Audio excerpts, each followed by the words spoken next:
Season 7. What a wild run we've had. But Mifflin, we are not done yet. We've got a great Friday slate of SPL action for all the fans at home today. Oh, we do, man. We tackled it over there on the waiting room, but we got to talk about it again, dude. Ghost and SSG coming up against each other. The number 1, SSG, versus the number 2, Ghost. And then Sanguine and PK, the number 3 and 4. Loving that, dude. It's going to be such a sick Friday to start off the week. I think with that being said, I didn't catch your prediction for SSG, Ghost. I imagine all this SSG energy means you're predicting SSG in this matchup. Yeah, nobody beats SSG 3 times in a row, David, all right? Let me just put that one out there. And even if they do lose, it's only going to tie up the standings. You can't beat SSG. You can only hope to match them. Fair enough. We have a 1 versus 2 matchup to start the day and then a 3 versus 4 matchup to finish the day. Let's talk about that second-place team right now, Mifflin. They have beaten SSG the 2 previous times they've played. But this is not a team in Ghost that are exempt from some head-scratching losses every once in a while on their side. They in their last set lost 2-0 to PK. Earlier on, they've had some very close sets against teams that you might not expect them to have close sets to. But that being said, what do you think some of the key factors are for this Ghost squad today? I think Ghost really should be looking to make sure that Captain Twig is comfortable. That should be their game plan every single week, because as far as I'm concerned, he's one of the most volatile picks on their team. If Captain Twig is having a good game, everyone else on Ghost is absolutely thriving. You know Sanford Soccer is going to be consistent. You know Panda Cat is going to be farming inside the long lane for the first 20 minutes of the game and then rotating out at level 17. You know that every single one of these pieces is going to be able to perform well. It's just sometimes we don't get that same level of performance from Twig when he's on these picks like Hebo, and even recently his Persephone's been looking a lot better. That's when Ghost Gaming is thriving. I think they need to be looking at his picks in the top 2, top 3 every single time. You're telling me I get to watch Sam versus Cherio today? Oh my god, this is going to be an absolutely nut set, and hopefully the fireworks or the build-up fireworks live up to the build-up. That was definitely correct there. SSG, though, their opponents, the team touted and literally in the first place at the moment. That's right. In the SPL. They've lost to Ghost twice. They have one other loss against one other team here in this league that they are very difficult to beat. It was a 2-0 for Ghost the first time. It was a 2-1 for Ghost the second time. So SSG can take this game to Ghost. Let's flip the coin, though. What are the keys for SSG to win this big matchup against the second-seeded team? Look, SSG is a team that it's kind of the bit, but I want them to withstand the early game pressure. And it used to be that every team's strategy to beat Ghost was just to withstand the early game pressure, bring it to them in the late. But as the phases have been ticking away, we realize that Ghost still has one of the best late game team fights in the league. It's just that SSG, for my money, has the best late game team fight in the league. So they should definitely be waiting to play at their strongest point. Outside of that, I'm worried about how well is Rapper going to play on the day of. Some days he looks like 2013 Rapper, just diffing everybody through mechanics alone and positioning. And then some days he kind of looks like he's a little bit lost on the battleground. It depends on what version we get and how well they're going to control their draft. I had the opportunity to speak with Zeros recently on APAM's talk show, and he said that if he was going to beat SSG, or if he was playing against SSG, his entire strategy would revolve around banning out Rapper, because if Rapper is not comfortable, it makes it a lot harder for Dardes to perform on the picks that he likes, like Hera or these immobile mages. So I think that SSG should really look to make sure that they get the Sobex, they get their Fafnirs, they get the Kepris, whatever that Rapper wants today. Yeah, he loves the Ganesh picks as well. There's a lot in that God pool. And you know, I like that we bring up Vote a little bit. I mean, this SSG team, they've won 6 straight games, 3 straight 2-0 sets for this squad. So they're absolutely on the come-up, starting to heat up here. And Vote, throughout all of them, fantastic. We don't want to rifle off stats all that often. 3-1, 8-3, 8-3, 5-3, 2-0, 6-1 for Vote in his last 6 games. Has not even come close to negative throughout any of those. This guy is playing absolutely lights out. Picks and bans for Ghost versus SSG. Let's delay this one no longer. Mifflin, so long we've talked about how SSG is maybe the toughest team in the league to pick and ban against just because of how many people on their team now you have to consider. You're going in. Do you really stick with Rapper, you think, here? How much stock do you think you put into banning out Dardes out of the mid lane? Obviously, Nika pulls some weight out of the solo. Very difficult, I think, to lock down where that ban priority should go against a team like SSG. I think that when a team has so many comfort picks, if they've got 3 comfort off-meta picks per player, the best you can hope for in that first phase of bans is to remove the main problems for each one of those roles, and I think that's what Ghost is going for here. When I think of Cherio, Kali, Erlang Shen, those are the 2 picks that I associate most strongly with him, and Ghost immediately addressed one of them. When I think of Dardes, it comes down to the Aphrodite, the Hera. Ghost is immediately going for the Aphrodite.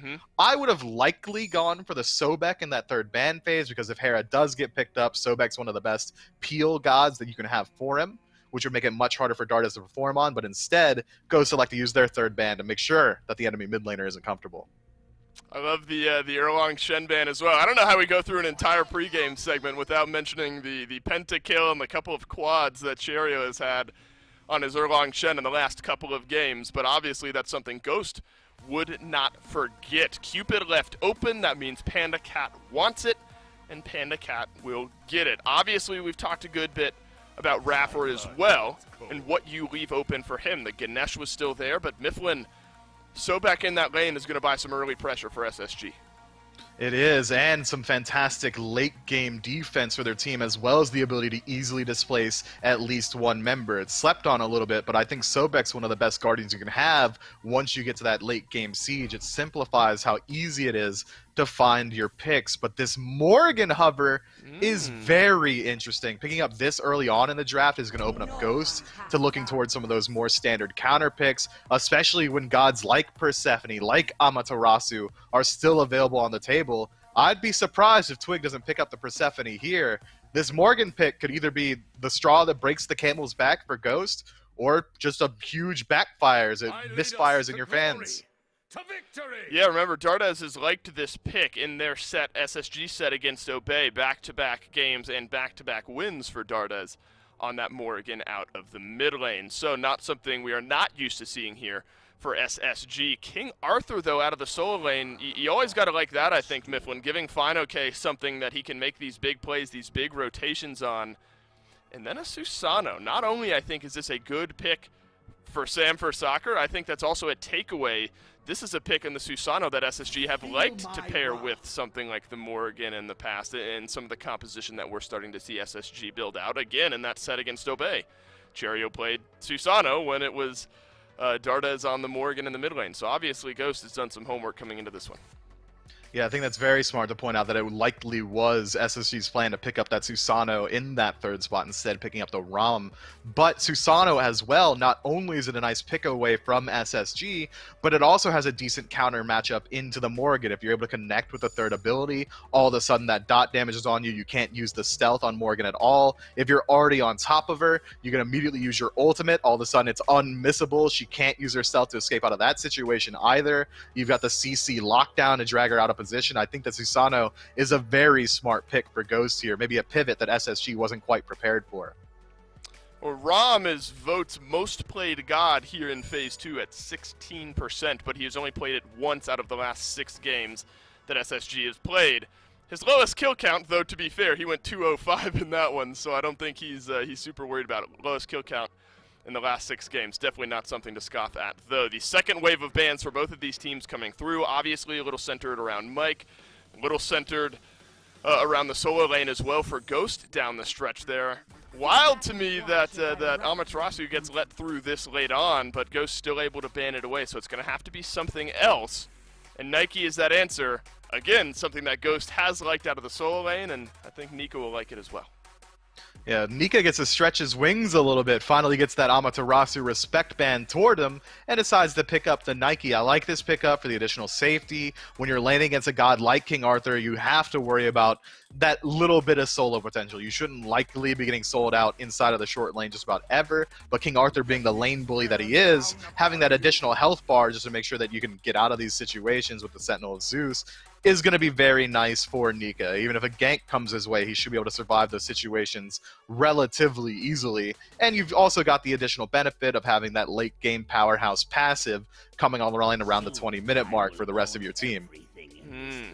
Fafnir to round out the draft. But just before that, Captain Twig will be piloting the Ra. Mifflin, this is something we talked about on the waiting room as well. The ability to have these sustainy comps will obviously help you on base defenses, but will help you on objectives, will help you on your siege as well. You take too much poke, you don't have to leave. You've got two fantastic pieces of utility there. We talked about the Cupid and the Ra individually, but now Ghost has them both. A lot of sustain is going to make it a lot easier for SSG to rationalize slotting anti-heal into their drafts very early on. Brawler's Beatstick, Divine Ruin, Onk, there's so many tools to deal with it, and it's going to get more value the more healing that you have. Ra and Cupid together, plus the sustain that King Arthur is going to get if he decides to go towards Soul Eater, as well as Fafnir getting some inherent healing within his kit as well. It means that SSG is going to get well rewarded for every single bit of anti-heal that they pick up. But now they're also on a timer, Ghost Gaming that is, because SSG finish out this draft with the Kali, one of Cherio's signature picks. If you let Kali and Morgan come online in the late game, all of a sudden you're getting one shot by the Morgan, then turned into a Kali, two death immune gods, W King at you with Hasten, Katana, and Kin size. That's a scary draft. Hey, Maxonomic, Miff, you and I have built this one up. It's time for these two teams to knock it down. Ghost, SSG, Finch, and Aggro on the call.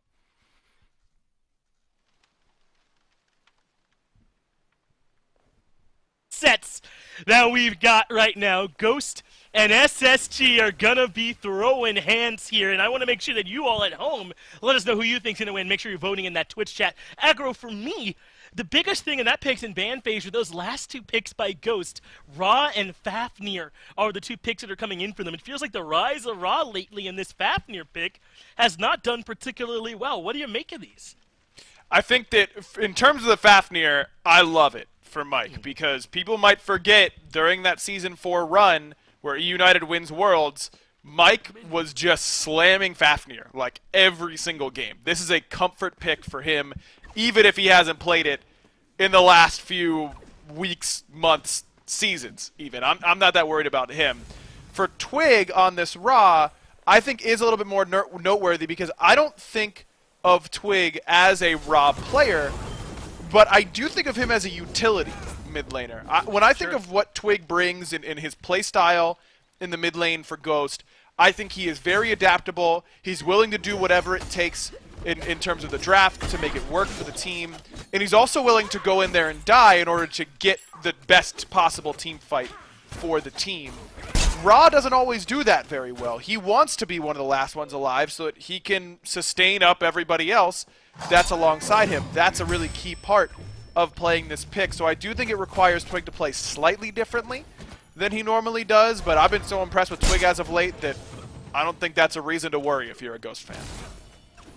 It's become a more popular pick in general, hasn't it? We've been seeing it all around the league. Ven, Hurwind, Wolfie, all these guys playing it.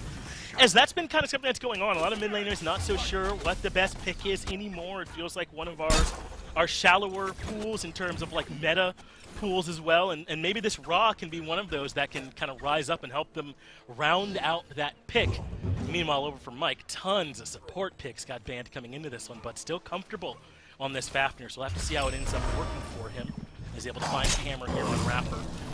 Mike, as long as he escapes from this one, yeah, underhand tactic gets him out. I think that this is such a good matchup, right? Because Ghost, I think of as our premier early game team. Is there a better team at the first 12 minutes in the league than them? I don't think so. Meanwhile, Spacestation are our best late game team. They hit the go button 18, 19 minutes into the game, and suddenly they're a different squad. We get to see how those two styles clash in this one. And I'm surprised at this direction that Spacestation went with their draft with that in mind. When we think back to the set where Ghost actually fell in one of these games to SSG, overall in Phase 2, Ghost is 4-1 against SSG. They took their last loss in the last set that these two played, and it was Spacestation in a 18-19 minute victory that got the win, which was very different. And that was a huge deal that they were able to get that sort of momentum going that early. They didn't really draft for that this game. Their right side of the map is Kali Nike. That's late game. You're not getting early pressure most of the time with those two picks. And Ghost has played into that same style as well a little bit. I mean, Susano I also think of as a late game assassin, not really early game focused. But fine, okay, on the Arthur is certainly much more early game focused than that of the Nike. I think Ra is more early game than the Morrigan. You've got really good tools to be aggressive early if you're Ghost, even though your jungler isn't necessarily of that same mindset. So I want to see Ghost be the aggressors in about 5 minutes or so whenever they do have their first items online and can start to really make use of their kits, which are just base stronger than SSG's at this point in the game. And we can expect that we'll be seeing this Ghost team get aggressive. It's how so often they have found their success. You know, once the Hercules has started getting banned, I feel like Aurora and Mike both had to make some adjustments. And I think Mike's came through much cleaner. He was able to kind of make some other adjustments, to pick some other picks and still look strong, whereas Aurora, I think, has started to finally find that rhythm with Juan. But here's a rotation in from Sam, and that's going to find first blood. This Susano coming over to dual lane early, taking care of the Sobek. Not the end of the world, but I think we can expect Ghost to do a lot more of that. And the reason this gank works, Finch, is because of the different start that Sam went. He didn't start with Mace like we normally would expect. He started with early boots, backed at a different timer than usual, and then showed up on the left-hand side with full boots. So he's way faster and way stronger than most junglers would be at that point. It's a different timing that Sam comes over there, and that's what lets him catch SSG so off guard. And find that very first kill. And this is what we were expecting, right, for Ghost to be coming out early. Maybe a little bit later than this, like you were saying, maybe a couple more minutes. And in particular, the Susano you don't normally think of as this early, but I think that this certainly fits Ghost's style, if not necessarily this exact draft. They love to hit the gas pedal right away, and that's already what they've done. Sam, the best that we've got doing it right now. Cherry's close, but I think it's Sam, man. I have to agree with you. Just statistically, that's been the case so far, and also by the eye test. Though, when Cherry gets that Erlong Shen, I mean, a couple of a pentakill and a couple of quadras definitely throw his hat into the ring. But I think that's the reason we saw Ghost ban Erlong Shen first overall in the first pick slot. They definitely respect what Cherry can do on that god. And I think that they're right to do that, right? To make sure that they're limiting what this SSG team could do. Because this is something I was thinking. SSG have a ton of comfort picks, right? They've got this Kali for Tyrio. They've got Dardez on Morrigan. They've got Vote on Ramen has been his best pick. And I think Ghost had to fall a little bit away from some of their comfort picks here in this one. So we'll see how well they're able to adjust with picks like the Ra we don't normally see there for them. Or maybe even some of these other ones are a little bit off from what we normally see. But we'll get our chance to see exactly how all of these teams end up adjusting. SSG and Ghost. It'll be a few minutes. We'll be right back after a quick break. Welcome back to the SPL. Still Finch and Aggro here. We are still at the beginning of the Space Station and Ghost set, and we still just got through watching Sam First Blood the dual lane to try and start Ghost off on a good foot. So we'll be able to hop back in with the players and see exactly how they want to keep this one going. Because SSG kind of the late game, Ghost will see if they can handle the early in this one. Kind of what we expected, right? I mean, Ghost is going to be the team that wants to get started a little bit earlier. SSG is the team that's going to wait a little bit longer to get started. And I think that different and just sort of idea of how to play the game has been a really big tension point between these two teams so far in this season.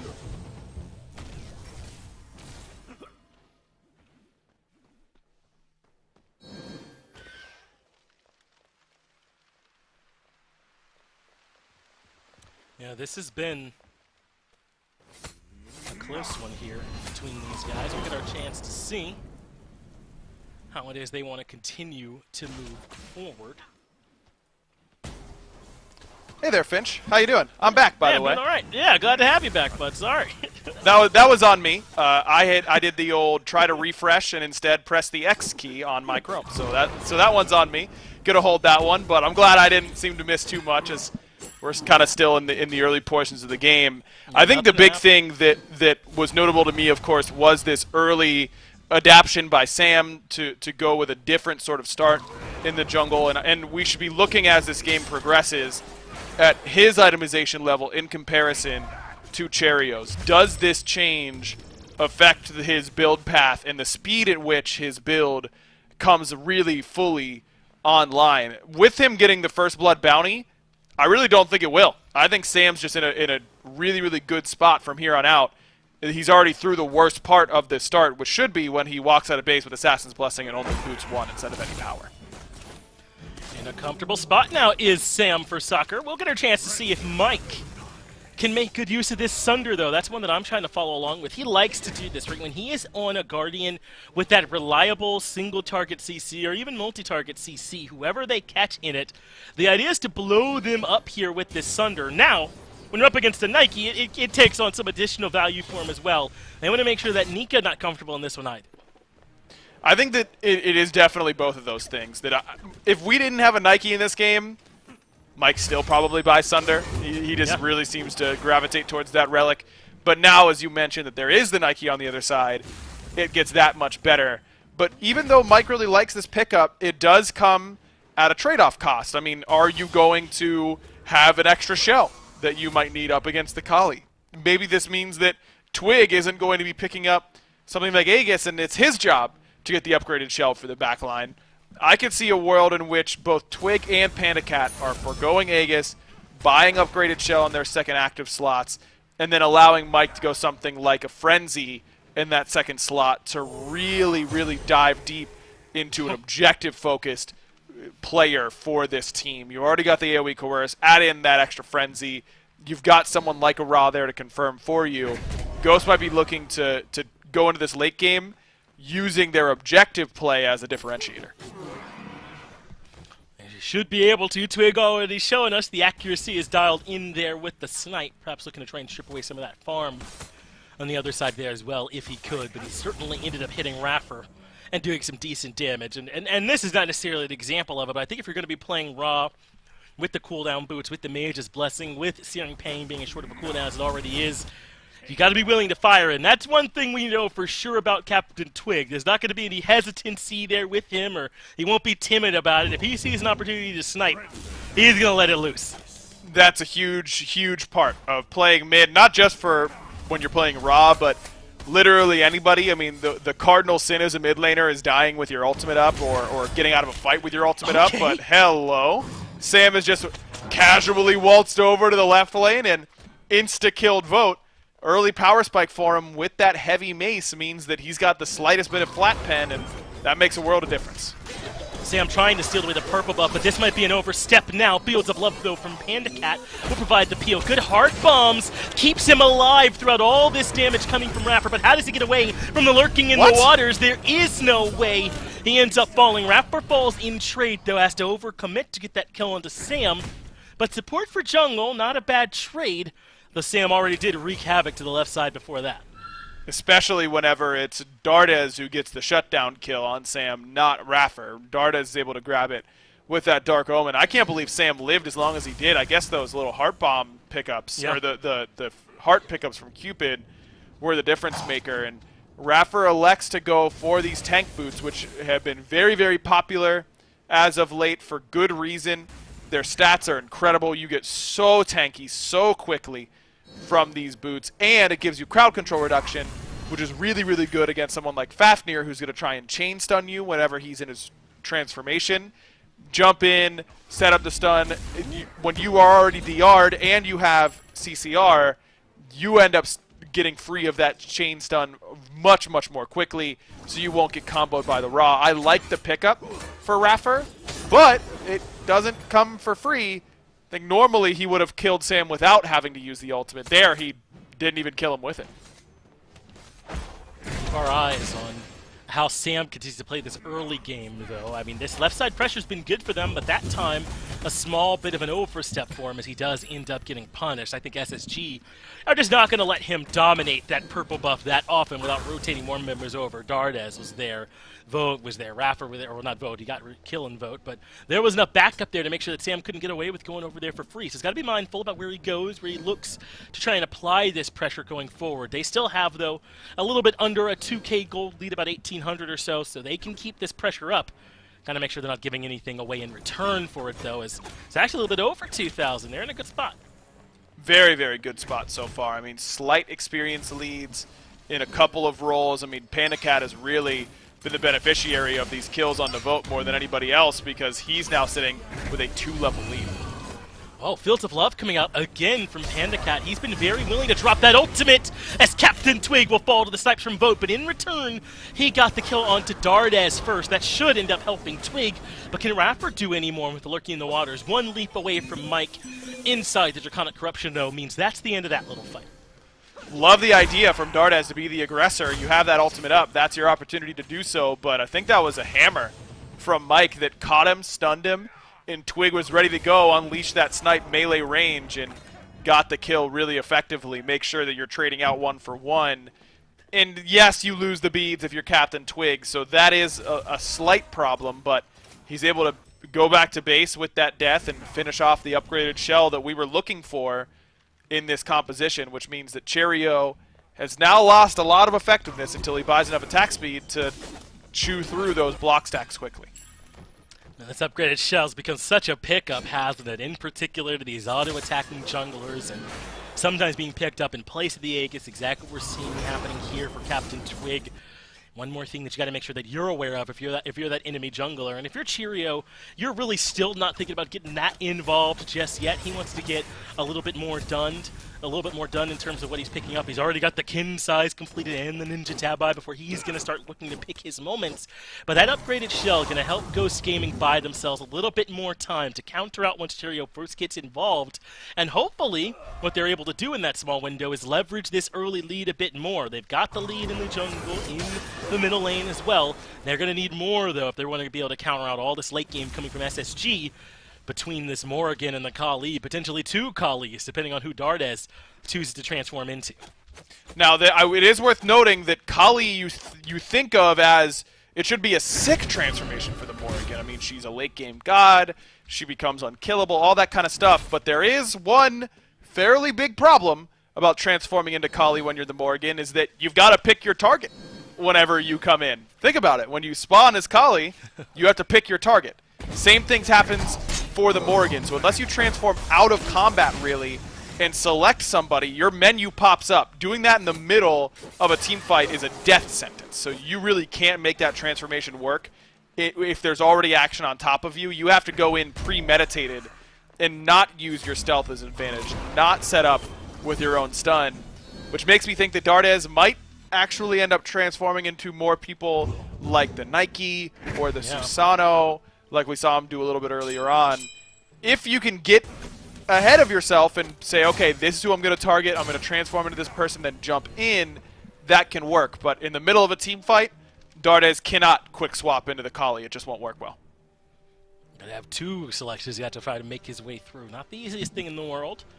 Perhaps this Nike not a bad transformation target. We've seen it plenty of times before. You use the Morgan base mage kit to be aggressive, and then once you're kind of in close, you can transform into someone who can afford to be that close. Nike's certainly not a bad selection in that regard, but this pace has slowed down just a little bit, right? We haven't seen Sam really look for any more action. In fact, the last 2 times we've seen aggression, where Twig and Dardes got traded out, and just now when Dardes stunned out Mike, it was Dardes starting off the fights, right? It's SSG looking to kind of test the waters and see what they can get away with. At Ghost have already lost a very small amount of the tempo here in this game, and that SSG have felt comfortable moving forward.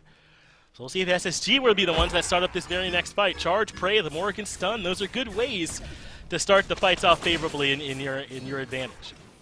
But really it's on SSG to make sure they're close enough to this Gold Fury at all times, because Ghost have the options to burn.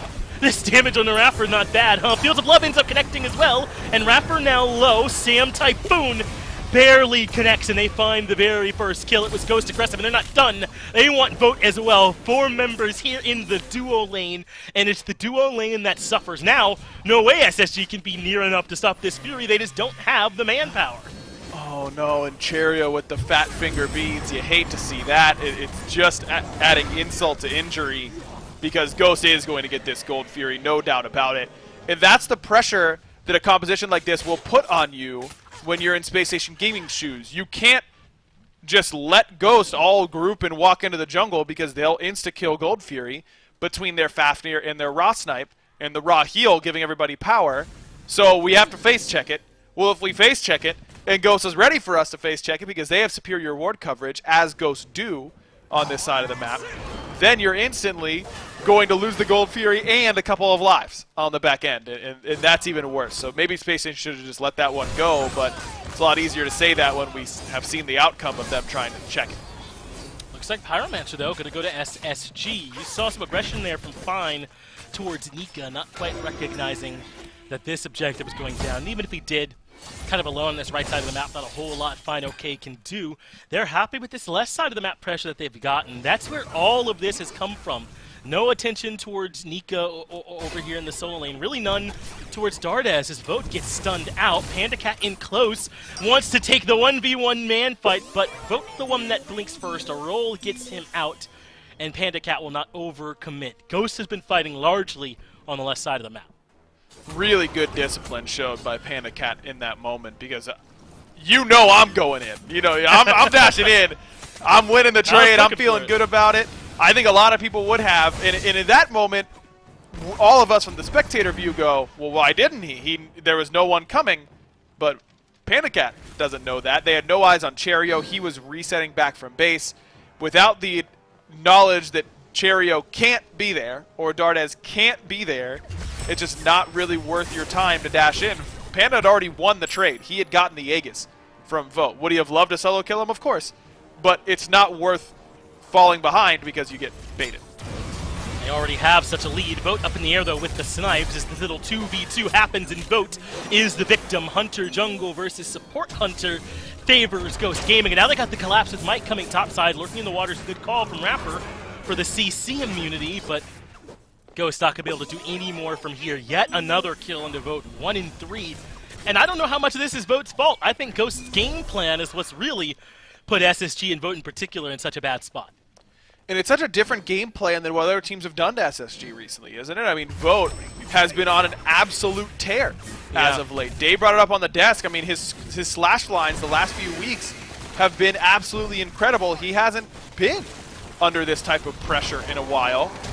And when you haven't been under this type of pressure in a while, you get a little comfy. You don't have to worry about it so much. Bringing Vote back to reality was clearly #1 on Ghost's to-do list today. And it's working, kind of like by extension, to leave Cheerio a bit in the dust here behind Sam for Soccer. They have tremendous leads over in left, a 2-level lead in the ADC, mid-roll, and the jungle, small lead support as well for Mike to enjoy, and kind of pulling the fight away from where Cheerio might be incidentally by not giving him any way to impact how the game is going, and instead letting Ghost be in the driver's seat. It's made sense to me from top to bottom. And now they put Spacestation in exactly the position that Ghost want them in, where they're down about 5,000 gold coming into SSG's best point as a team. Not necessarily a draft, but as a team. Going to be hard for SSG to flip the switch when Ghost are the ones in control. It's a good point. This is usually SSG's time to shine, so Ghost cannot afford to let up off the gas pedal. You have got to keep the pressure on, because even though Cheerio has been dead silent this game, he has 600 player damage, by the way. Yeah. It doesn't matter that much because he's Kali and he's only a level down. That's in striking distance for a god like that. Honestly, I'm surprised he has 600 as they give up on the mid-tier 1 at this point. Not, to knock Cheerio, just he has not really been looking for fights or anything like that, so that's incidental damage that's come his way. But it looks like Ghosts have given up. They had a bit of a grouping in mid. Mike gets pulled back, but that's no big trouble. They don't want to look to just push down this mid-tier 1 anymore. They're going to group instead. They've got the little bit of sustain, and from the Cupid, a lot of sustain coming from the Ra. You can tell that Spacestation respects that based on their itemization. You've got Divine there for Dardes, Toxic for Cheerio, a Pestilence from Nika. I thought it might be a Pestilence coming from Rapper as well, but he decides to go for the Bulwark, which I like in a spot where oftentimes you're going to get finished by a long-range snipe from Captain Twig. That extra shield will often be the difference, especially because Twig doesn't feel like doing damage to tanks based on his build. No pen. This looks like trouble for Twig, though, so maybe that tankiness will come in handy. It's not enough. Twig goes down, tries to get the snipe off at the last minute, but it's SSG that are springing the trap. Cheerio is low in the back as Sam does manage to get a kill into Dardes. There's the destruction and the control coming through from Fine OK to keep Cheerio in a tough spot. Fields of Love lands as Mike completes that kill onto the Kali, and SSG have overcommitted. You may have got Twig, but this is the classic way that Ghost play. Sack Twig for the 3-for-1. They're all about this sort of play. Just let him go. The rest of us can clean up, and now it's Nika who even has to be concerned. Vote is local, so maybe he could try and steal away this Primal Fury with some snipes, but that's the only prayer SSG seems to have. This Fury, the Primal Fury, down below 2,000. Nika nearby, but great zoning from Fine and Ghost get the Primal, their second neutral objective of the game, their second Fury. They've already taken the Tier 2 in left, and now they're the owners of a, 6,000 to 7,000 gold lead. They're going to take this mid-tier 1 tower as well. This is classic Ghost gameplay from top to bottom, isn't it? Twig being more utility and setting up for the squad, Sam getting involved early, and constant pressure. SSG don't really seem to have an answer. It's been the Mike, Sam, and PCAT show. That's all it's been. I mean, Panda, Mike, and Sam have done everything so far in this game. And that's not a knock on Final K or Twig. They haven't had to do anything. And look, these games happen. You don't need 5 superstars on your team to be superstar level every single game. Usually 1 or 2 is all you need, and I think that's what makes a Ghost so versatile, is that any one of their 5 can be the guy that carries for them in any given game. It's just been the 3 on the left side. Well, I guess it's not usually the left side of the map for Sam for soccer, but it has been in this one for sure. It's been Panda Cat, PBM, and Sam doing the heavy lifting so far for Ghost. Seems like all that time in the gym paying off, as they are indeed able to do that lifting. These boys are ready here in game number 1. And listen, you're right when you talk about how you don't need everyone to step up every game. In fact, you probably hope that you don't need that. You can get it done nonetheless, as it's time for the Fire Giant. Mike already on it. Panda Cat here as well. Sam helping them DPS in. Rapper the first one in. He goes to the back with the horrific emblem, and he's right. He has to move quick because the Fire Giant's below 3,000. It's low, and Ghost secure the objective. Get the first kill on the Rapper as well, but what can they do in the back? As the dive from SSG is on, they want Sam, they know he's low, and Cheerio is the man hunting, but Twig's already gotten the double. They do indeed end up trading away the jungler, but Fine OK, locking down Cheerio with the ultimate, and now he's stuck in the middle. It does have the destruction, but cannot find the damage, can't find the reset, and one more kill goes the way it goes to 3 for 1 plus SG. Love the idea by Ghost. You just got to put some trust in all of your players, whether they're the ones carrying this game or not. Twig has been silent all game, again, as we just covered, because he hasn't needed to speak up. That's okay. But that is the most important play of the game for any of Ghost's players fell on Twig's shoulders right there. It's securing a contested Fire Giant, and he does it, and Ghost now in a commanding position. They can count on everybody. Threatening now the mid-Phoenix, only 3 up from SSG to defend, but Dardez not too far from respawning. And mid-Phoenix still not that low. They've not been able to put much damage on it, down to half. So far, Nika and Rapper have done a good job, but eventually they buckled and mid-Phoenix crumbled, but SSG stepping forward a bit. Rapper finds the pluck, gets the beads out from Twig, who's still a bit far forward. SSG are going to look to try and find some kind of punish, but it's risky. Ghost are now out of range, only Rapper pushing up. It looks like Ghost get away with it scot-free. And that's just such an impressive play to me from Twig's perspective, from all of Ghost. I mean, how often, you know, it's like your team is killing it, you're the Warriors, right? Your KD and Steph and Clay are all doing it for you. And then Andre Iguodala comes off the bench and takes the biggest shot of the game. Now, I know Max Kellerman's excited for it. No one else should be. It should be Steph's shot, of course. But it's just his shot to take in that moment. And he steps up and drills it. And how do you beat a team like this whenever they're playing like this is the real question that SSG, frankly, has yet to answer, as a lot of teams do in the SPL. The big thing for Ghost is when they start to get a little bit overexcited, they lose a little bit of that discipline. And a lot of times that has come on the back of bad end calls for them. They have extended a lot of games and ultimately lost some games by trying to end games a little bit too early. That's the thing that I'm looking for here in Game 1 from here on out, because this game is in Ghost's hands. The outcome of it is entirely up to them. SSG doesn't have a voice anymore. And this is what it's like when you're playing against Ghost. One of the first checks you have to pass is the early game, and then hopefully that means you're on even footing in the mid to late to have an actual matchup against Ghost. This just happens to everyone, even SSG, where Ghosts get out in front early because of how strong of a team they are then, how much they trust one another, and how much they focus their preparation on playing like this. That's the right side Tier 2 tower down. That's SSG's Dardes and Cheerio trying to run for their lives away from Ghost pressure in the jungle. And now both of these side lane Phoenixes exposed. Ghosts have fire minions there. A little bit of time left on fire, but not a ton, about 40 seconds or so. A little over that. And it looks like they're going to spin that heading towards the Fury here, aggro. They should be able to grab it pretty freely. No way that SSG can come out to contest. And then I imagine a reset after that and probably looking to group around this next fire.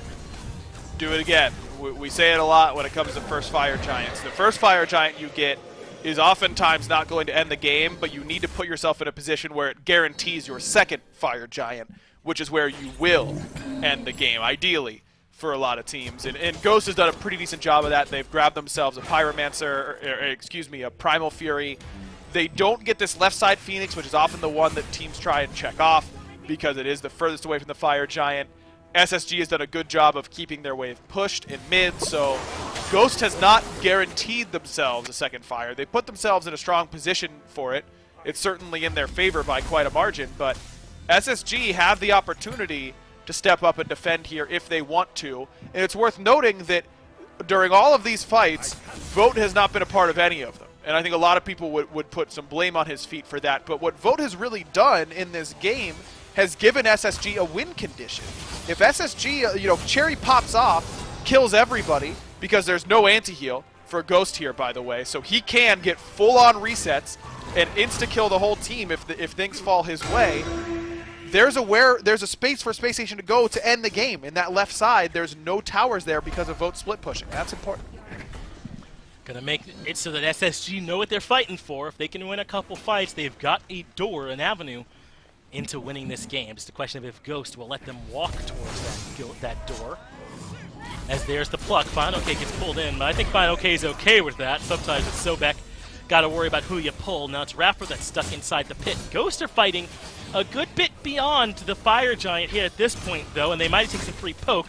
There's Raffer initiating Blink Horrific Emblem as a way to start a fight, and Sam is still lurking in the back, biding his time, picking his moment, and there's that big Typhoon, but it's coming through from Dardes this time, and it does end up setting up for a trade. Panda Cat and Dardes have both fallen 1 for 1, and Cheerio has made his way to the back of the fight, but instead is running away. Meanwhile, Fine OK has to blink. Not the cleanest fight we've seen from Ghost here just yet, but they got a chance to turn the tide here. They get a kill on Tanika. There's the real Typhoon. Getting a kill on a Vote as well, perhaps incidental, but now they've turned into a 3 for 1. And Cheerio's used destruction, has to run away. Great stun from Mike. That's going to set him up. And that should just be game. That looks like a pretty decent fight for Spacestation. Right! But Sam's patience comes up clutch. He walked into that last end of the fight with Blink Beads and Typhoon still up. Everyone on the planet thought that Typhoon was going to be there to knock down Cherry, but instead, a little flick sends it Vote's way, and Vote gets caught off guard. Had Aegis, could have lived. Dardes is up in 5, and this Titan is falling slow without Panda Cat's sustained damage, but it's starting to come through now. The Titan well below half, but Dardes is here to try and slow down Ghost's chances. Ghosts are low, as is Sam, but it will not be a repeat of some of Ghost's previous woes. They lock in, take care of game 1, and SSG got to find a way to bounce back. Stop me if you've heard this one before. Ghost SSG, a set that everyone's really excited for. Game 1, Ghost comes in with an early game focus strategy on a side lane. Historically, it's really been on Nika. Today, they switch up the script. Nika was probably expecting the treatment in this game, but it was Vote who got it instead. Sam gets off to a great start, and Ghost wins game 1 easily. We've seen this before, but previously SSG was able to come back and win a game 2. Maybe they can do that again here today. Can you blame Nika, though? Mike spawns into the map with Sunder. That's got your name on it, you think. Yeah. But instead, all the pressure's on the left side of the map. Great work there from Ghost. SSG need to figure something out during this quick break.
I said Ghost was coming to play here in these big sets, and they absolutely do in game number 1. 29 minutes is all Ghost needs to get the win in game 1 over SSG. Mifflin is here with me to talk about exactly how that happened there, Miff. A lot of pressure over on the left-hand side of the map, and Ghost able to snowball that to a mid to late game victory there in about 30 minutes. Yeah, it's so different from how Ghosts normally win their game. We're so used to seeing them jam down the pressure in the solo lane, but this time Sanford Soccer pulls up an early kill towards the center of the map, and then immediately starts jamming pressure down the duo. Panda Cat has a fantastic time because of it, dealing a ton of damage, largely left unmitigated in the backline, no one quite able to stop him, and it just felt like from there, Darda's never really had an opportunity to play the Morgan. It really felt like he never got to blow up someone in the backline. He never got to turn into the Kali and be this detriment. And when that happens, when Ghost Gaming pulls so far ahead in the early, good luck to anyone winning. And Miff Ra, well, yeah, you're going to secure the objective and a kill there. Ra just continues to be this power pick out of the mid lane. It's not necessarily a must pick at this point, but it is one that if you leave it open, you got to be prepared in some capacity to deal with that. Obviously, anti-heal, we figured would be somewhat important. I see a Pestilence, I see a Toxic Blade, obviously some anti-heal baked into some of the other SSG, picks as well there. But, I don't know if Sustain was the reason Ghost Gaming won here, but the Raw pick definitely carried its weight. Sanford Soccer did as well. Worth noting, this is the first time in 6 games that Vote has gone negative, 2 and 4 in this one. On the ROM, took a decent chunk of damage there as well. It just seemed like Ghost Gaming maybe had a composition that's a little bit more consistent in what they were trying to do. Yeah, I think their composition just works out perfectly if they're looking to jam it down for early game pressure, which is Ghost's strong suit, and they prove it here in game 1. I think there's also something to be said about SSG really expecting the pressure to be going to the solo lane. It's something Aggro alluded to with that Nika pick having the Nike as well as the Sunder getting picked up by Polar Bear Mike. You're just kind of assuming that they're going to keep doing what they've been doing to every other team, which is sending 3 people over to solo around that 6-minute mark, and it just never really happens. It felt like SSG just got kind of caught unaware this time around. Right. Well, remember, first time these two teams played, it was a 2-0 for Ghost, then it was a 2-1 for Ghost, so this is definitely not one that SSG is suddenly out of. They have the ability to turn this set around for sure. Picks and bans will be where they start to turn things around. Ra obviously comes to mind here. Maybe you start to need to consider looking at that one if you're SSG. Ghost still in that first slot, though. Still driving, I think, a lot of the early pressure here. Erlong Shen, I think, is always going to make sense, Mifflin. Take that one away from Cherio. You're just rolling the dice. You're rolling the dice that he's going to be the quadra-kill kid against you once again, and I just don't think it's worth the risk. Yeah, I think Ghost kind of nailed down how they want to run these bans. I'd be surprised if we see him make a shift here. If anything, the onus to find a pivot is going to be on SSG. It Agreed. Seems like they had a strategy going into game 1 that just doesn't quite pan out. They didn't get to find that late game that they were expecting with the Morgan and the Kali. I think SSG kind of gave up the majority of their lanes, just kind of seeding pressure all the way across the map. And against a team like Ghost, I don't think that's a good call. Yeah, you then wonder as well, if Vote is suddenly sensing that there's all of this pressure potentially coming from Ghost over to the left-hand side of the map, maybe he feels the need for a slightly safer pick there out of the duo lane, though Rom is safe as well. I mean, maybe Jing Wei is the only way you can pivot there, but that's definitely something to consider, as well as matchups. You look at Rafford, he was on the Sobek last time, was able to set up a little bit there for SSG, but maybe didn't quite hit the mark that the first lock-in for your team would dictate. And, I think this just makes sense, Smith. When neither team changes up their bans, Cupid looked good for PCAT in Game 1, so why not run it back here in Game 2?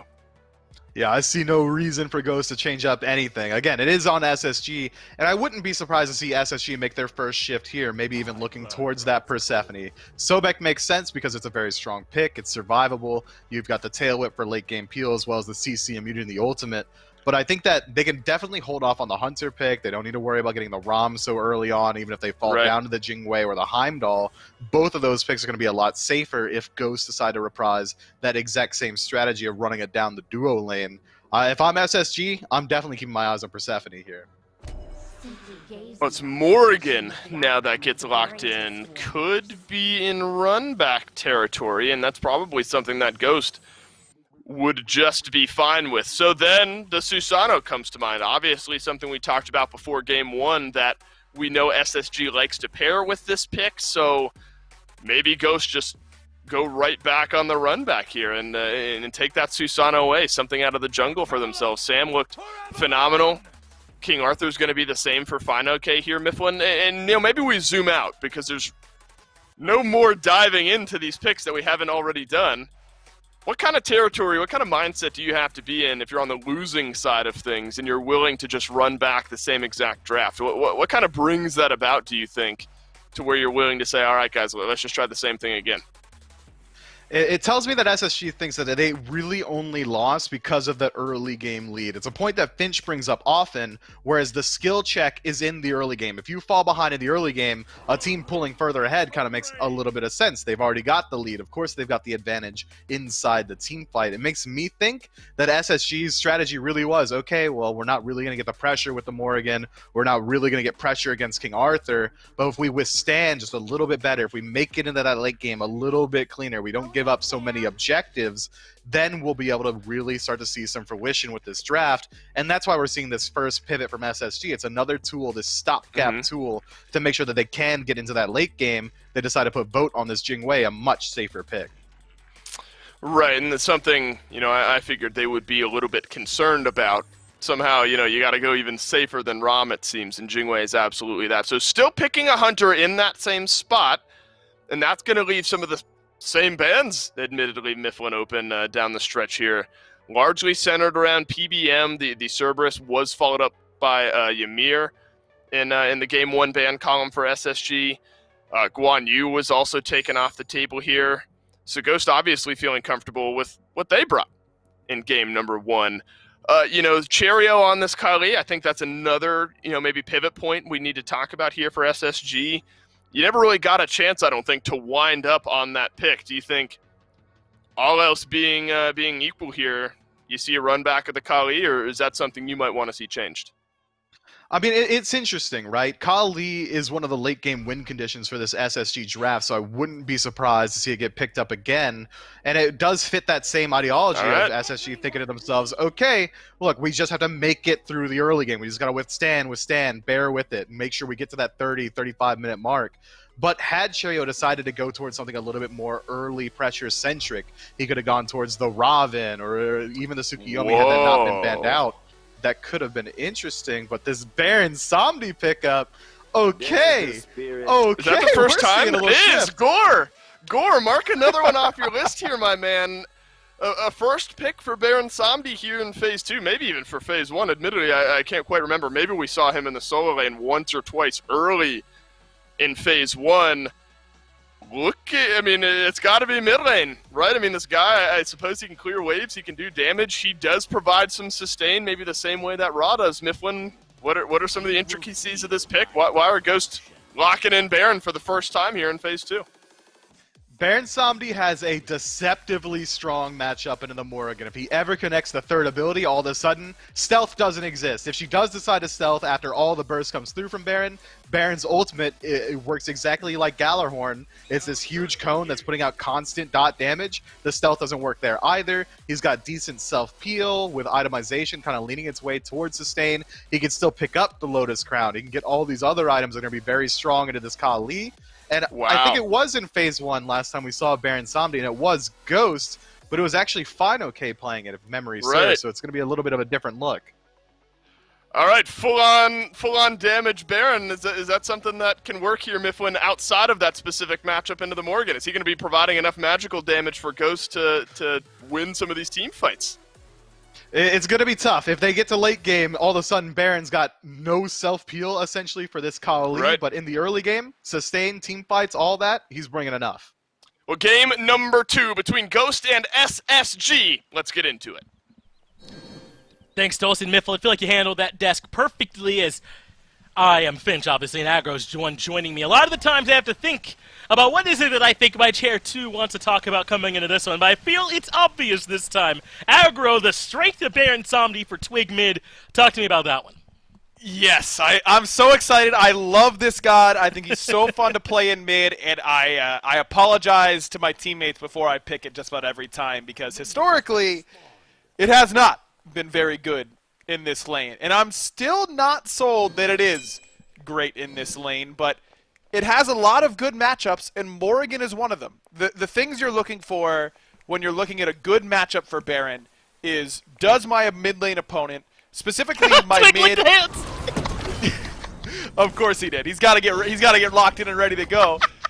Does my mid lane opponent and the enemy jungler, do they have mobility to get away from my root and from my ultimate? And you're 1 for 2 in this matchup with the Morrigan not having a way to get out of that 3 into ult combo. I think that with gods like Ra and Morrigan and Hera in the mid lane meta right now, this is the perfect time for Baron, and he's seen a lot of buffs, specifically to scaling on the 1, which is really what he needed because he wasn't doing enough damage before.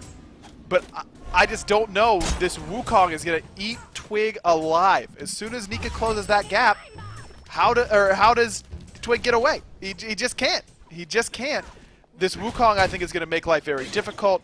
I think that Kali could be a difficult matchup as well. This is a tough one for Twig. I'm excited to see how he pilots it. And it's interesting to think that that's the only adjustment Ghost made. I mean, that makes sense, right? They won the last game pretty handily. They don't have to make a lot of adjustments, but Spacestation didn't make a ton either. Some small ones that they adjusted. It's not the Nike over there for Nika this time. It's the Wukong. It's not the ROM for Vote. It's the Jingwei. And I think those alleviate some key areas where SSG were struggling. Vote going to be a way harder to bully this game on Jingwei. That's just facts. That Jing can get out with airstrike and the same. But Mike now being thrown into the CC chain, chooses to get aggressive, hammer stun, and now he's been horrific emblem. The slows are there. Panda Cat steps in the way to absorb a couple autos, and Ghost make it out of there easily. But are you okay with only these kind of small adjustments for SSG, or are they bigger adjustments than I'm giving them credit for? I think they are bigger because you look at the way that Ghost won game number 1. It was obviously by snowballing this duo lane, but it was also because SSG had such a passive presence on the right-hand side that they couldn't punish Ghost for all in it on left. Now with the Wukong, you have a real presence that you can lean on to if you're Cherio to get ahead and be a real factor in that mid game, not just relying on the passive and the team fight presence that Nike has come into the later stages. So I like the 2 adjustments that SSG made. I think that they'll be okay. Mike, again, choosing the more aggressive pathing, and again, Mike is correct. Listen, there's a whole long laundry list of differences between Mike and I, but those 2 leaps he just decided to make are some pretty great ones to start from, so no way I could have chosen to do it. But I think that you're right, man. SSG, these changes are a bit bigger than I'm giving them credit for. They've got the safety, they have the ability to fight out of the right lane, plus I think Nika can be more impactful in this Wukong, even if he is a little bit behind Fine OK when he rotates in. You already covered how good of a matchup he'll have into this Baron, as we just saw Twig find that route in mid. Meanwhile, Sam lurking in right. I don't know that he got the window he was looking for, though. Nika so safely near the tier 1. Not particularly susceptible to the gank, but Sam's going to go for it anyway with the pull, with the damage, and yet another instance in which I'm wrong. Sam had enough damage to find the first blood. And it's that boot start. Look at where Cherio is in relation to that strength, and now Cherio low on mana. I don't know if he has enough to jump. I don't think he's going to be able to make it out of here either, not with that horrific emblem landing, and Twig able to find the kill here in mid. Yet again, Ghost find 2 back-breaking plays in the early game, but they're not exactly running away in the gold or anything. It's still fairly even, but now even more problems as Typhoon lands onto Dardes, and just like that, Ghost have 3. Easy. And that was really because Twig earlier on, we saw him land the root as we went over to the right-hand side to see Sam for Soccer's gank. Twig used his ult to get the beads from Dardes and set up that whole thing. With beads there, maybe Dardes can live. Without them, he's toast. No chance. It's really easy now for Ghost to pick the lane they want to go to. They just got kills in mid, in jungle, and in solo, back to back to back. You think Doug has to get the fingers extra loose before a Ghost set? There's so many places you have to go to in the early game when Ghost plays, and I think it actually perfectly exemplifies the problem they create for the other team. The same way that we don't know which lane to look at because there's so much action. I think Doug did a good job of showing us everything. is the same way that SSG don't know which lane they need to be ready for, because Ghost are attacking at multiple points at the same time as part of their plan. Now, Cheerio being aggressive there on the red buff, that's not Ghost planning it, but they were ready to deal with it. They still had plenty of people there to respond, and Cheerio ends up falling for a kill right after Ghost got first blood over in solo. This is how Ghost love to play the early. And it's just exactly what you would do if you really felt like you just had a handle on how your team is going to play, and that you could be flexible. With 4 out of the 5 of the same picks, Ghost have played the early game entirely differently. Sam hasn't showed up in duo once. He's gone to the right-hand side, and I wish I would have had a chance to say it beforehand. I was going to say, I'll bet you that Ghost put pressure on Nika now, because with Nike, she's a god that's going to bring that same level of presence in the team fight basically no matter what her farm level is. Wukong's not the same. He's going, if he falls behind, he becomes really worthless really quickly. And I would be surprised if Ghost tried to put Nika behind and make him feel really worthless in these team fights, because he might feel comfortable again based on the pick alone. I think that it's just really smart smite from Ghost. They're a step ahead right now. Cheerio, though, is lurking for this pick onto PandaCat. Another good bit of spectating there from Doug shows us the ward. So PandaCat knows, but that's all Cheerio wanted, I think. He got the beads, knows PandaCat's a bit less safe. But to go back to this Baron, because again, this is not a pick that we see really at all. How are you expecting Twig's build path to look? We see the Doom Orb coming out. He went purple boots as well for the lifesteal, a little bit additional power. Is that a hint? Will there be more lifesteal coming from this build? I don't think lifesteal, but this tells me he's going to get more cooldown than I thought he was going to get initially.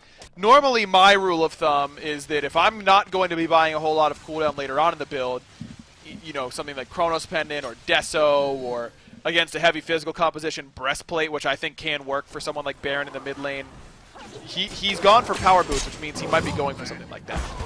Sam might be going back to the base. Typhoon charged up, knows he's done, so wants to contribute with the ultimate. Leap over the wall from Mike, misses Cherry, and I think that is it for Ghost's chances in right. Great response from SSG as the charged prey even comes through to make sure the blue buff's safe. How is this happening? Even with just 2 members here, Ghost are still pushing out SSG around the blue buff, and they know Twig's not on the way. They know there's just 2, and now OK might have finally bit off too much. He's too far forward. Leap in from Cheerio, but the horrific emblem gets them out. Ghost Gaming finally get answered back by SSG, but isn't this almost exactly the way it went in Game 1? Ghost got a bunch of early kills, SSG get an answer, it looks like they're slowing him down, and Ghost just came right back.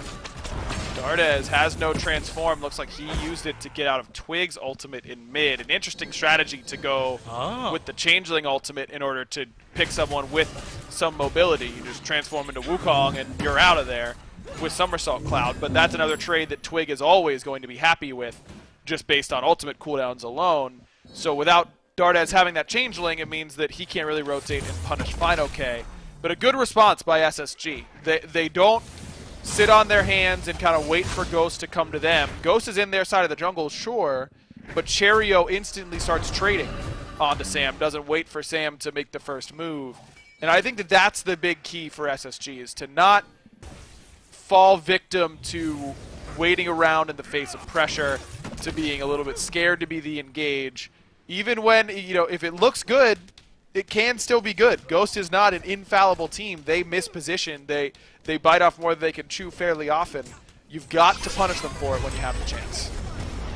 Good work there from PandaCat, still getting a favorable trade, even though the ult obviously gets canceled out with the damage. We also just saw Sam step up into the KSI jungle for a little bit of farm invade. So there's still Ghost, maintaining that farm. And I know Ghost get a ton of kills in the early, but if you're wondering how they continually get so far ahead, as Mike should be safe there, pay attention to where Sam and some of these other members are around the map. They're stealing away farm, they're moving into the other jungle. It's more than just the kills. It's always making sure that you're on top of these buff cycles as well.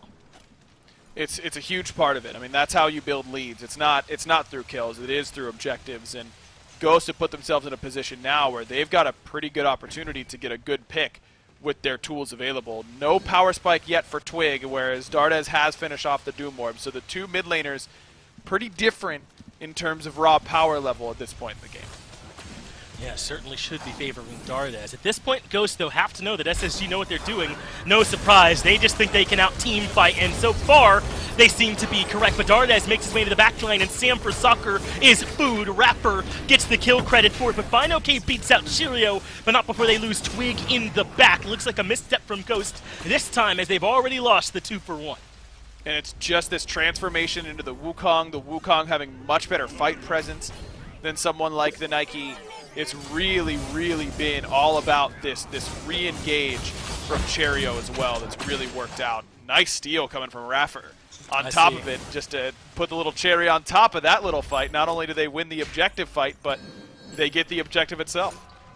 They get both of the blue buffs as Nico went down and solo invaded the blue in response. I initially thought they were happy to just trade, but that's smarter, right? Because now you're guaranteed to get bottom blue, and then just like that, Rapper has a chance to defend your blue up top as he did.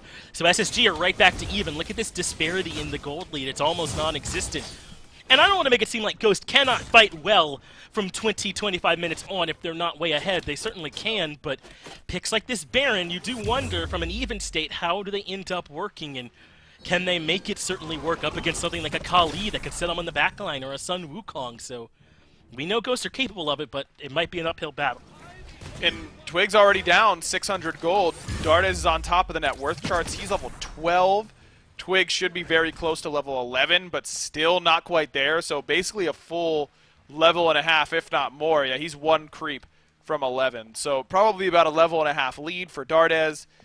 And this Baron pick, once it falls behind, doesn't do damage like a mid laner anyways. Kind of need to be ahead in order to do that level of damage. But now you don't have the utility build most of the time in order to survive the dives like you would if you were Baron solo or Baron support. It's going to be difficult for Twig to stay up in these team fights. We saw how fast he just died on that blue buff fight. Double Wukong ult on top of his head. Not a whole lot he can do.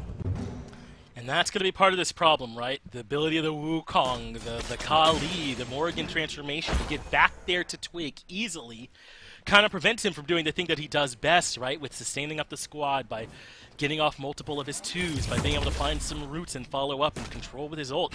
He's not going to get a whole lot of chance to do all that, to get a couple rotations off of abilities. They're going to be on him right away, which I know is you and Mifflin's concern right from the start. He talked about it on the desk, because Mike gets pulled in. That was great work by Rapper. Knockup is there, and they just barely don't have enough to complete the kill, though Dardes continuing to push forward.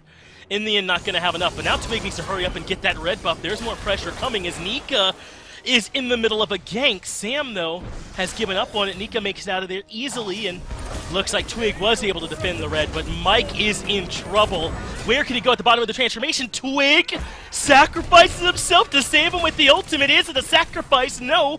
Twig manages to live too. What perfect trading done by Ghost here in the jungle, and now they have a chance to perhaps punish. Dardes makes up to the Wukong ultimate just in time, and Rapper is back into the action as well.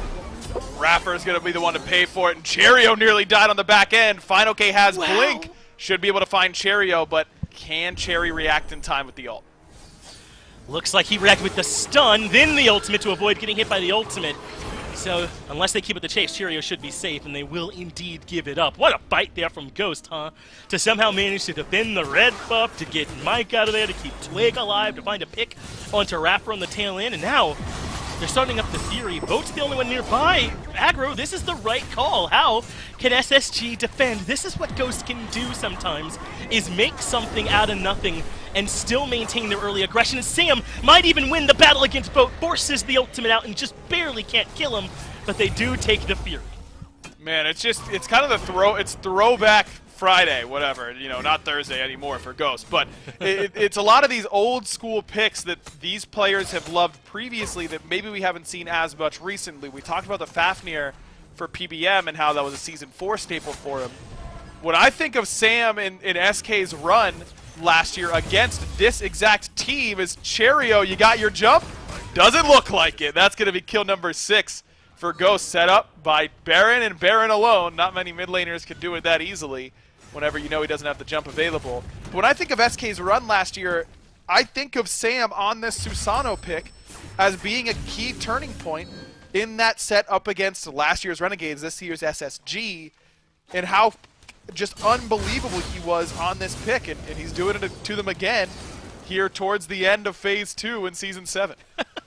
That's actually a funny way to think about it. Between Ghost themselves and SSG, Sam is right now in a lobby amongst all the people that he beat to Define Worlds, the last two teams. Yep. Pyromancer, though, will be going to Ghost Gaming, yet another neutral objective their way. Actually, haven't really gotten a ton. They got the Fury earlier on. This adds on to that as Twig is a bit low. Transformation coming out from Dardes, and they want this kill into the Somersault Cloud. They'll be able to chase easy, but Rapper steals it away with that lurking in the waters. But he pays for it. Maybe it should have let Dardes go in for it after all. 1-for-1 trade will still favor SSG, though, as they get rid of Twig. Panda's just been quicker on these rotations than Vote has, really, in both games. And in Game 1, I didn't put any blame whatsoever on Vote because he was so far behind. I liked his decision to not join fights and to just get a little bit stronger and end up giving SSG a win condition with an open Phoenix opportunity should they have won a team fight. But in this game, Vote did not get camped early on. Panda Cats just really rotated these fights very, very effectively and been an impact player with these ultimates, shutting down Raffer on his overextensions. And Vote has not been able to find really a good punish for Panda Cat quite yet in this game. I think that the Panda Cat's rotations have made the difference the last two fights where it looked like Spacestation Gaming was going to come out ahead. Wow, look at Cheerio, level 11. He's in line with the supports right now. Now, he'll step up. He's got way more farm at his disposal than supports do, so he can move up a little bit quicker. But this is not where you want this Kali to be. That's twice in a row that Cheerio has struggled a bit to find that farm consistently. In Game 1, I think it made a bit more sense, but Ghosts have not been in complete control this game, and yet Sam's been able to have more of an impact. 1, 2, and 4 as opposed to the 0, 3, and 3. And then Pancat has his 2-level lead. They are a bit behind in mid, Twig behind Dardes, but there's some areas here where Ghosts are a little bit more out in front than I would have given him credit for. And I think this Kali pick really just continues to surprise me in this matchup. I don't think it's the first time that Cheerio's played it against Ghost. And I just think that, you know, it's no secret that Cheerio is the main voice for Spacestation Gaming. This guy, and I'm not exaggerating when I say this, I think Cheerio is a Smite genius. I love the way he thinks about the game and the way that he manages this team. But when you're picking a pick like Kali, and I'm sure Mifflin can speak to this on the desk later on, when you're taking a pick like Kali, you're really effectively taking yourself out of the action in the early game because you need to scale, and you can't be there for every fight. It's not right for you to be there for every single fight. And you look at how this team looks whenever Cherry's on a pick that engages, like Erlong, and a pick that is there to clean up, like Kali. Not saying that Cherry isn't probably the best Kali in the SPL, because he is. But I just don't think that that's the style that they should be bringing up against SSG. There's a reason that Ghost is banning Erlong every game. It's because it's Cherio's best early scrap god. Take him out of those engagements, and SSG just loses a main voice for their team. I think that Ghost has found a good strategy, and SSG really hasn't been able to match what they're doing quite yet with their picks. Yeah, the way that I like to think of it is playing a lot more card games. If you're trying to beat an aggro deck and you're typically control, you don't do it by adding another late-game threat necessarily, right? You got to add one more thing to bridge to the late-game threats you already have. And that's sort of the question, I guess, that we're talking about here, right? Is this Kali the best answer against Ghost's Rushdown in a world where your late game probably is good enough already? I guess SSC have a chance to potentially prove it here to us. They're not behind by as much as they were in Game 1. It's only about 3,000, but this next Fury could easily change that. Fine OK is on his way, as is Nika. We might have a full-on 5 versus 5 to try and decide how this objective is going to go. And Nika just finished a big power spike item with the sledge. He's pretty strong. Should be looking to get involved with these fights. Dardes is already transformed into the Wukong very early on. I think that's a huge win for Ghost. They got this Changeling ultimate out essentially for free, so now they come back to the Oni Fury and start that up, daring SSG to make their way in. They leash it, Rapper misses the pluck, and that is a death sentence at times against this Ghost squad. So far it isn't, but eventually they clean it up. Cheerio leaps in, Destruction keeps him alive, but he's being pulled in by the Baron. Hop in my coffin as Dardes drops, Cheerio drops as well, and Ghost completely snapping the trap shut. I'm not sure what happened there with Dardes, but that early ultimate usage either saved his life then or cost them the fight. It was just a little bit too aggressive going for poke on Mike, who was on the receiving end of a Morrigan stun and went, "Sick, I know where you are now, I'm just going to throw a hammer on your head." and go about trying to all-in you, as soon as Dardez loses that Changeling, so much of Ghost's kill potential, or Space Station's rather, goes really out the window. And Ghost, even though they don't have that fantastic secure like they do last time, as Sam gets over-aggressive, loses his beads and his life, which is a big deal. Yeah. Even though they don't have that Ra to secure the objectives, Ghost still have the objective burn that SSG has to respect because of this Fafnir, especially with the upgraded Frenzy that Mike has picked up.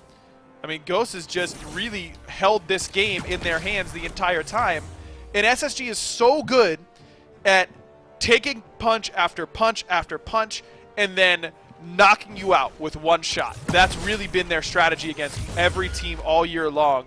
But Ghost just hits harder than everybody else. And at some point, Space Station has to start throwing punches. They can't just sit there and try and Floyd Mayweather their way to a defensive victory. They've got to go out and start swinging. Yeah, not everyone can pull it off the way he can. And Ghost now, the owners of a little bit over 5,000 gold lead, right around there for them. Now, that mid-tier 1 did come down to the minion pressure. All the tier 1s are down. So Ghost can start thinking about some tier 2s here after a moment. But you could already tell they're starting to group up around this right side of the map. Sam is on his way. Mike's already here, as is Fine. The 2 carries are coming too. They want Pyro first, but they'd love to see if they could bait in SSG to a fight and open up this Fire Giant and make things a little bit better. This early game from Ghost, though, against one of the best teams that we have in the league, if not the best based on record in SSG, is proving to be a little bit too much. They're 2-0 coming into this with the whole season record, and maybe they'll make it 3-0 here. Looking good to do so. And again, it's SSG with the onus on. We've got to do something to respond. FineOK moves in first with the blink. Doesn't find a whole lot, and Ghost are right back over to this fire. Is this one where SSG have to come in and try and fight? Is it a Fire Giant dance, or maybe Ghost is trying to find another trap? Cheerio has made it out of there, though. Should be okay. And it looks like Ghost are done with the fire. I like this call by Ghost. I was going to say I'm a little surprised that they're willing to try and be the aggressors right now, because Mike is very close to picking up a power item that he's been working on. Sam's beads are still down, which is a huge deal. He's been putting out so much damage in these fights. You should really let him get his beads back before you start to be the aggressor. I would love to see Ghost let Mike reset really quickly, finish off his item, get a fresh set of wards, and then set up on the Fire Giant, because if you're Space Station, I think you kind of do have to step up and try and contest. Ghosts don't have the world's best secure. Baron's not bad, because you could overlap the 2 and the 1 to go off at the same time, more or less, so you have, you know, a good 1,100 burst damage probably in his build, but that's still not ideal. It's not exactly the raw snipe that Twig had in Game 1. You saw Doug highlighting it there for a moment, but there is a small amount of sustain on this Ghost squad that I think SSG do to consider a bit. And it's nothing like having the Aphrodite on your squad, but Cupid Hearts, Baron heals, they can add up. It's doing about 2,600 healing right now, and that's without any big team fights. If things are a bit more dragged out, that's a little bit extra in Ghost's favor. It is, and not only do you have the Cupid, but that burst Baron sustain in the middle of the fight is going to be key. It's really only Divine so far for Dardez.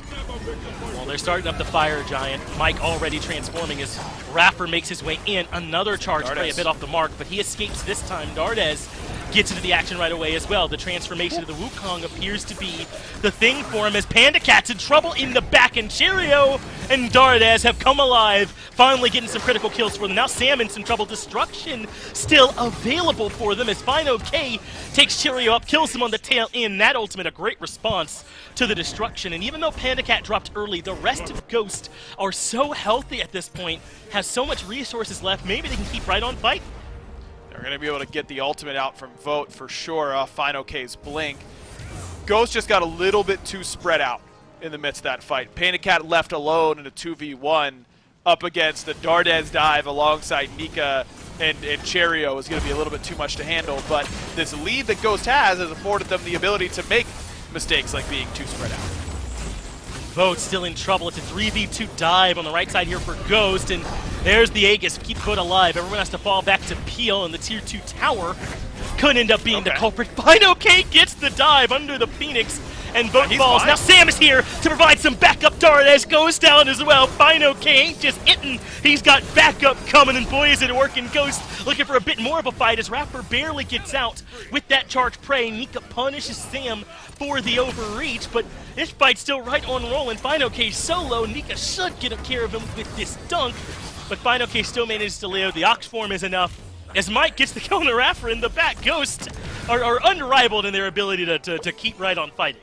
Yeah, they're scrapping, that's for sure, all the way down to the very bitter end. An overall 3 for 3, which really isn't bad for SSG, all things considered. The fact that they were on the receiving end of some pretty good play around that Fire Giant and ended up still having an opportunity to go even overall in the fight despite losing a Tier 2 and a Gold Fury. I think that's about as much as you can ask for in that fight. The big problem, I think, for SSG is you look at the carry relic situation. Panda Cat died very early in the first fight, so his relics are nearly back up. Twig is still looking squeaky clean in the relic department with what he has right now. And Dardes and Vote, not so much in that same camp. Well, I like this call, though. SSG are going to try and steal away the Fire Giant quickly into the night, and only Twig is nearby. They've got it. And unfortunately for him, he's just dead. That means Fire and the kill belong to SSG, and it's only about, what, 3-4K up for Ghost? That could change in a flash if SSG gets some towers.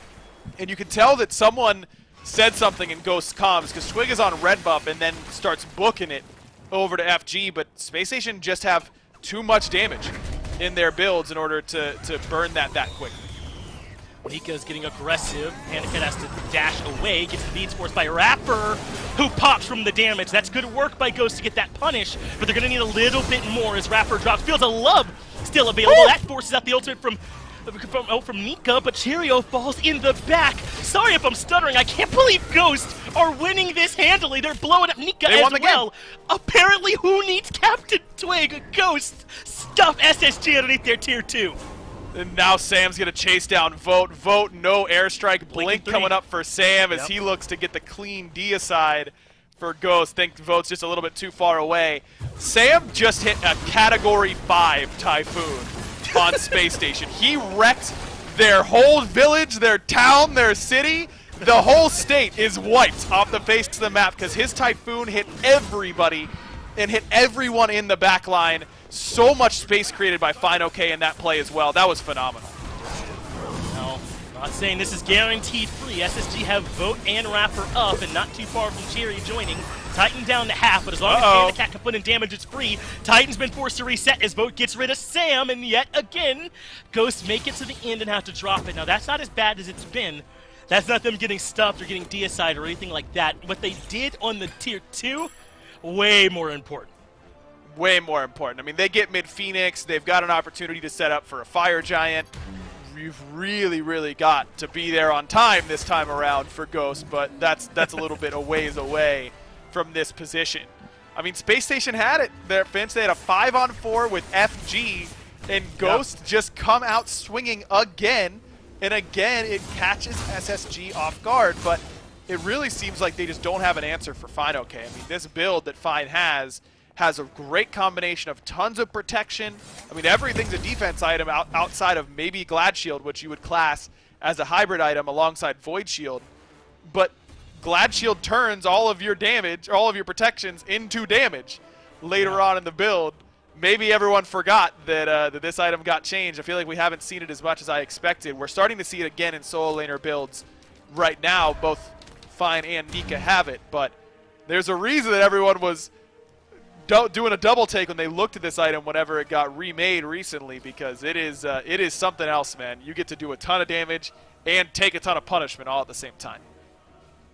And Fine has done it 6-1-6, 24,000 player damage, 8,000 ahead of the next closest person. The next closest person is Sam, who's also had an excellent performance. And this is what I meant early in the game about how it's just the first check to get out of the early game with Ghost. That does not mean you've beaten them by any means, right? You just have to not lose by the 20-minute mark, and then hopefully you can have a heads-up match against Ghost, which is still difficult. This Ghost team is good enough at every stage of the game. It's just that they're the best at early, and oftentimes win the game there before the mid to late game even matters. It's a difficult team to beat. but Space Station is in a position where they can still do it. They've got a tier 2 tower on its last leg in the mid lane that they can knock down in a millisecond. Yeah, you're chilling when it comes to that. You basically have an exposed Phoenix ready to go for you whenever the time comes. Cherio's got to find a way to be more impactful in these fights. I mean, we're saying that he's, the ball isn't in his hands in the early game. It's not when it's Kali. Now the ball is in your hands. Now, Kali is still not the type of god that I think is easy to shot call from. Gods like Erlong, Thor, Initiators, I think, are what are much easier to shot call from. Cherry's got to find a way to manage the team and be able to make the game-winning play all at the same time. Hasn't done it yet. He's bottom of the player damage charts so far, 30 minutes in. He's got the Silver Branch build going, not just popular for hunters. These auto-attack assassins like Kali make great use of it too. Full slotted. If there was a time for Tyrio's number to get called, we're in it. Looks like we're going to have a big fight, though, around this Fury. Relics are up for everyone on both sides. All ultimates available, too, so a fair 5-on-5. And the Wukong's made his way into the back, but won't be a time to stop the Fury from going down. Ghost get that, but maybe Nika can get the wraparound. But I think there's a little bit too late, too far. Ghosts are sticking together and have made their escape back over towards the right side of the map. If they keep breaking apart here, though, SSG might have a shot. This could be good. I mean, Nika, I thought Cherry was going to go with him, but look at this. Ghost going first. Yeah, they're looking for Dardes in the back, and he gets blown up. Changeling never gets used. Vote makes it over the wall, though, with the airstrike, and Cheerio low in the back. Nika barely up into the sky with the somersault cloud, but Ghost continually pulling the rug out from SSG. If you make it into a late-game team fight and never get to use Changeling, I don't know how you're supposed to win, man. And yet again, Ghost have caught SSG off guard. And it's just good Smite, what they're doing. I mean, look, the Morrigan looks completely bonkers whenever she's allowed to dictate when she goes in and who she hits and how the fight starts. When she's allowed to stun a backliner, insta-transform into a frontliner, and run a team fight for you, you think, how could you ever beat this god? But whenever she does not get to be the initiator, whenever she's positioning like a mage, like Dardes has throughout this set, Sam and Fine just have no fear. You get on top of this pick, and she is worthless. And Ghosts have really showed that here today. Right side Phoenix down. Dardes will be up, though without Aegis. No beads for Nika Cheerio, no Aegis for Dardes Vote. But they will have all 5 to defend if Ghosts keep up the pressure. Meanwhile, Ghost missing all of PCAT's relics as well as Mike, so that might be why they're considering a reset, right? Go spend the money you got from that fight, the Fire Giant, the Phoenix, come back in, full 6 slotted, and take the fight against Space Station that way. I mean, mid-Phoenix is going to be about half HP. It's already regen to its maximum point, it looks like. So you've got a pretty easy win condition now if you're Ghost. I was talking to Hazer on our podcast last week, and we were talking about how difficult it's been for a lot of teams to end games. And he was telling me from a coach's perspective, once you get 2 Phoenixes down, specifically duo side and mid-Phoenix, so not quite applicable in this game, but from his perspective, once you get duo side Phoenix and mid Phoenix down, you should win that game 1,000 times out of 1,000. That is your game to lose at that point. We aren't exactly at that point because it's right side Phoenix and mid that is under pressure now. But this is Ghost's game to lose either way, man. They are in control from here. Such a dominant position. They're up 10,000 gold. They have everyone 6 slotted and ready to fight. The relics are back up for them, for Ghosts, but still no beads for Cheerio. I don't know if Ghosts are quite aware of the timer to that degree, probably put it somewhere. But can they capitalize on that 15-second window? 35 for Vote on Aegis. A 4-1 split, Final K in mid, though it looks like he's rejoining a full 5 stack here in left, but the waves are pushed up in both. They can always switch to mid if they want. With minion waves here, Twig gonna be the one that moves in first. Left side Phoenix already low. Rapper comes in for the disruption, and there's the Baron ultimate coming out from Twig. It doesn't pull in anybody, but it deters Cheerio from looking for the dive. Now Mike has transformed and is looking to step forward. Final K's in the backline. The left side Phoenix is a distant memory. Ghosts are now into the base of SSG. In comes Dardes, though. He finds the sun in the backline, transformed to the Wukong, but the Panda Cat ultimate is too strong. Dardes falls, Nika falls, and Cheerio in destruction needs some help, but none comes. Twig takes care of him as well, and Ghost now on the precipice of 2-0ing SSG and 3-0ing them in the face. Man, it's been close in the standings all year long between these two teams at the very top of the SPL, but when they go up against one another, it has not looked nearly as close. Another game and set for Ghost Gaming up against Space Station. Wow, it's so impressive, man. Ghost find the 2-0 win there. They've beaten SSG throughout this season as well, the phase rather, and Myth and I have talked about it. SSG are the best against the rest of the league, but as far as the two best teams against each other, it's Ghost hands down. It feels like if these two teams are frontrunners for finals, if they can both make it, your money should be on Ghost. Has to be. They've looked unbeatable against this Space Station team, but I don't think they are, is the thing, Finch. I don't think that these 5 players are cursed or just can't beat these 5 players from Ghost. I just think that SSG need to go back to the drawing board. If these two teams meet at Worlds, which fingers crossed they do, because I think their sets are so much fun to watch, the Space Station needs to come in with a slightly different identity. What they've tried in Phase 2 clearly has not worked. Ghost beat them in the early, then in this game, Ghost beat them in the late, doing it 2 ways. Be a quick break, then we'll be back with the desk to break it down.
You know what's fantastic about this is in the voting segment we did on the waiting room, I technically voted for SSG, but I got to defend why I thought Ghost was going to win, and they do. So I covered all my bases here in this one. 2-0 for Ghost for the 3-0 sweep on SSG here in Phase 2. Mifflin, you're still with me, and a lot of the same picks were still with us from game number 1.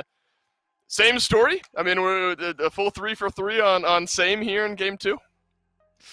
Yeah, I mean, same story. It feels like SSG came in with this strategy of, all right, we're going to make it a late game, and we're going to win. And then in game 1, they find out, oh, wait, Ghost Gaming's just going to blow us out of the water. And in game 2, they say to themselves, all right, well, you know what? It was a good strategy. If we make it a late game, we're going to win. But they don't draft any tools to bridge them there. I mean, they keep this Kali jungle, which is exactly that, a late game ticking time bomb. This Morgan, another late game ticking time bomb. But they've got no bridge picks. If you want to have your hyper carry out of mid, toss Cherio onto the Robin. Have him play one of these initiator picks that Aggro alluded to inside of that cast. That's when SSG is looking their best. When Cherio is able to initiate for you and be that huge powerhouse throughout the early game, he's going to get you to the late game. But it seems like SSG, their whole strategy was, all right, we're going to get there. I don't know how it's going to happen.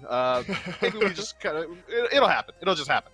And it doesn't. We'll withstand, but they did not. 13 deaths combined between Cherio and Dardes in this one. Fino K and Sanford Soccer, I think Mifflin a fantastic not only set but game here in Game 2. Love watching Sam on the playmaking abilities of the Susano. Yeah, I'll take that, please, every day of the week. And another thing we talked about on Waiting Room is, when is it ever not jungle diff? And I'm not sure it was here, or I'm not sure it wasn't here in this one, Mifflin. The Susano was setting up some big plays for Ghost. Yeah, Sam just running an absolute clinic. Everywhere he goes is where Ghost Gaming was winning. And they were winning even places he wasn't. It just felt like they were winning across the board. How did Aggro describe that ultimate? A Category 5 hurricane just tearing through Space Station? I mean, I couldn't put it any more eloquently than that. I mean, that just felt like a good description of Sam Soccer's entire set today. Just a Category 5 natural disaster. Yeah. Yeah, was it that bad? Can you hear that? Or am I talking to nothing right now? We can hear that. Yeah, I know. No, we hear. I know. We're so sad. SSG. I don't know what happened, Ramsey. She's very confused. Has no idea. All right. We need to be calm here. Let's get her a bully stick and let her chill out. Let's see how the standings look after the #1 versus #2 matchup. Ghost Gaming, 15-4. SSG also 15-4. All right, Ramsey. Now it's time to take a deep breath, because we got Sanguine versus PK coming up next. But Ghost Gaming, obviously, the 3 sets in hand over SSG will give them a slight edge here as far as standings go. And Mifflin, you and I get to cast the next one, Sanguine versus PK, a 3 versus 4 matchup. I'm sure the desk will set that one up well for us. But what do you think we got in store here between Sanguine and PK?